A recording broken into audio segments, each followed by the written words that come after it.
Ito na ang katapusan pero paano kung hindi pa? Sa gitna ng sakit na iniwan ng episode 98 na bumabagabag ngayon sa lahat, tuloy pa ba ang EDSI?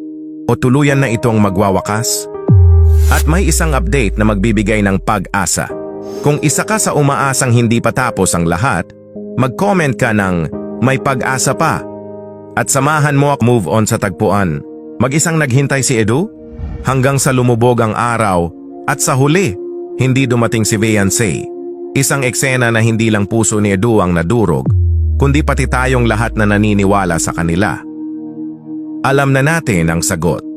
Pinili ni Beyonce na ihinto ang love team, hindi dahil wala nang nararamdaman, kundi dahil sa toxic bashers, intriga at pati pamilya niya, nadadamay na. Mga ka-EDSI, minsan, hindi pag-ibig ang problema, kundi ang ingay sa paligid. Sa kabila ng lahat ng sakit, may isang tanong ngayon ang bumabalot sa lahat.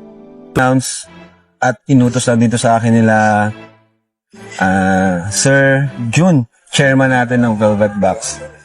Sa summer, walang pasok. Wala talagang pasok na yung finansya namin walang pasok. And tapos kayo yung naisipan namin na isama sa Korea. Ay, wow! Paano ako? Sa Korea. Sa Velvet Box. Sana on. Ako si Jack. Yan. And ang EDSI. Opa! At eto na nga, ang sagot. O mga ka-EDSI, tuloy na tuloy. Ayon sa vlog ni na Kuya Rab at Ma'am Jack. Kasama pa rin ang EDSI sa South Korea Tour, nag-a-apply na sila ng visa at kumpirmadong kabilang sila sa Velvet Box family trip. Kahit hindi sila direktang nakita, malinaw sa pahayag, kasama pa rin ang EDSI.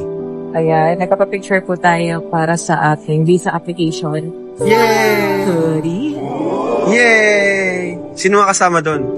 Siyempre kasama dyan ang EDSI. Yun, no? Tayo. EDSI. Family. Yung kay Biancy po, okay na kay Biancy tita? Nagbalik na doon sa Sana ma-approve po tayo.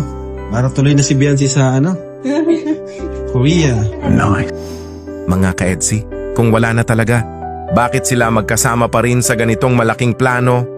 Dito natin maiintindihan, baka hindi ito katapusan, kundi pahinga muna. At alam nyo ba, ganito rin ang nangyari sa Jomcar noon.